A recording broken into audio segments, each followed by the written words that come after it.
Airsoft GI would like to thank our sponsors.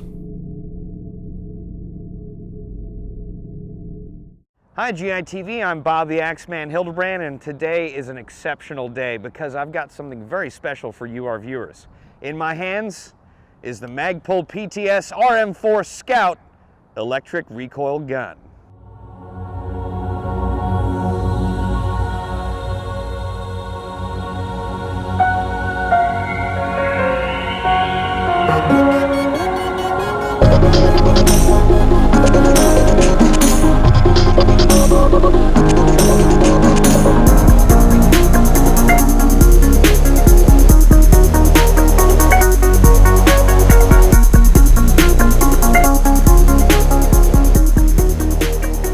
Now, I have been eagerly awaiting this release, like many of you, our viewers out in GI TV land, for quite some time. And I gotta tell you, having now held it and shot this gun, it is so much fun, mainly because of the extra recoil, but also because of the extra features they have included into this gun. But before we go over the nitty gritty, let's go over the external features front to back.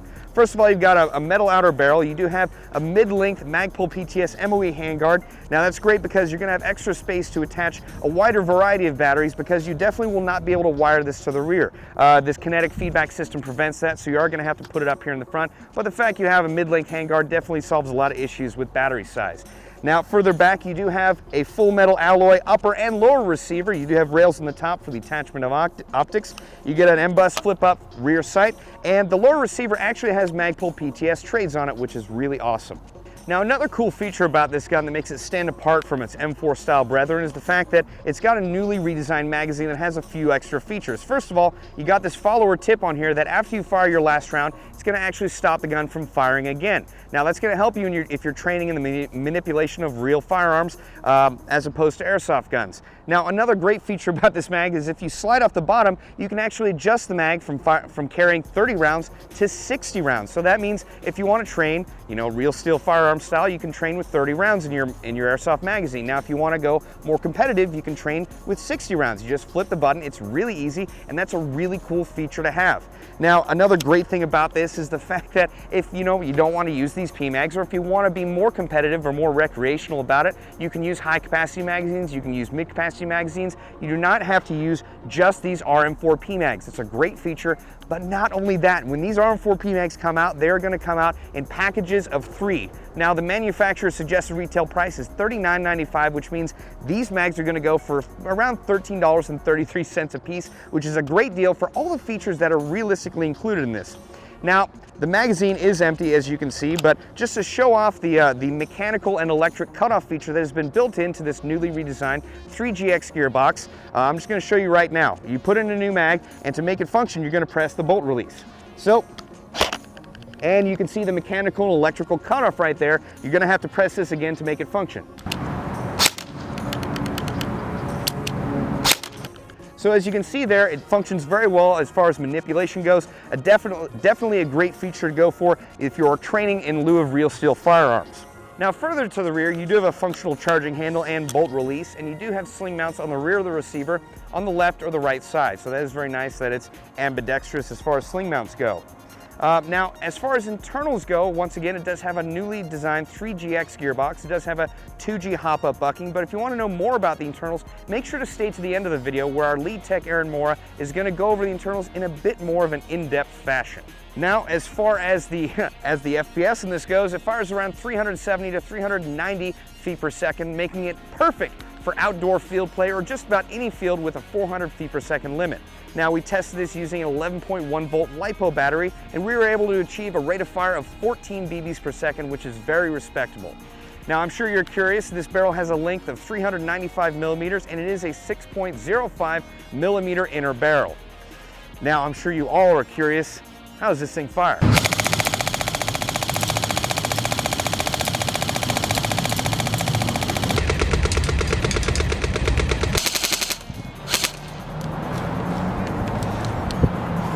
All right, well, if you're at all interested in this gun, the Magpul PTS RM4 Scout electric recoil gun, head on over to airsoftgi.com and pre-order yours now. And make sure if you know you want one to pre-order it absolutely immediately, because these guns are gonna fly out the door.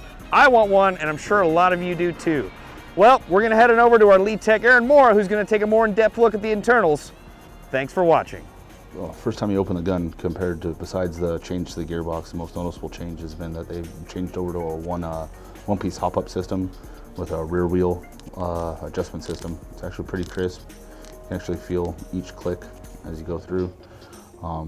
It's a very different change from their split two-piece hop-up system. So far from the buffer tube, the original one, usually you could actually run your wires through it, but this actually holds the actual recoil system and where you can feel all the recoil. What it looks like is the piston moves, while the piston is moving and pushing the spring back, actually pushes a weight inside here, which causes the recoil and the felt recoil in the gun. Still has a ball bearing spring guide on it. Other than that, it's actually a new that's the new feature. It's something I haven't seen done in other actual recoil guns.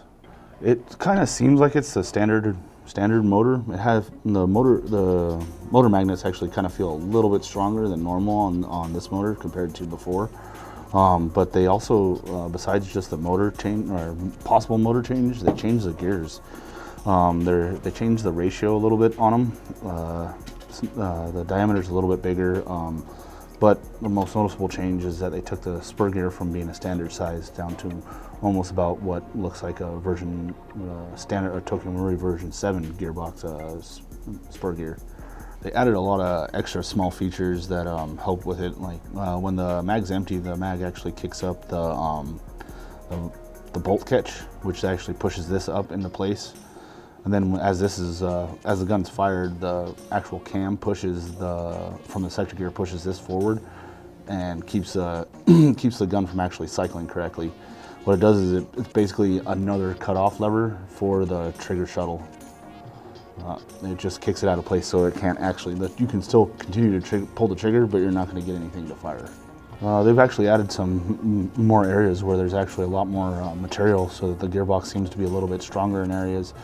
Around here, especially around the gears. Other than that, it still looks like the standard one. They have the extra strong reinforcement up by the front end due to from the recoil of the weight pushing the piston back forward. It's going to put a little bit more stress on the front end. Also thickened up the top. Well, as like with the cutoff on the inside of the for the gearbox. This is the function. There's an area right here where you can see that it gets pushed up by the magazine when it's empty. It actually, when the feeder comes all the way up, it actually engages another little piece of plastic that pushes up on the end. And then this will actually catch the bolt, stop the bolt back, but at the same time as this is going up and stopping the bolt, it's also pushing that other lever into place so that when the gun is actually cycled, it kicks the shuttle out.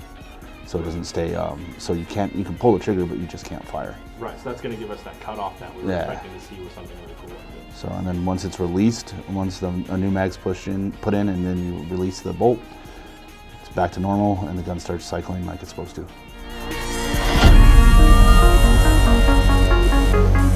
Airsoft GI would like to thank our sponsors.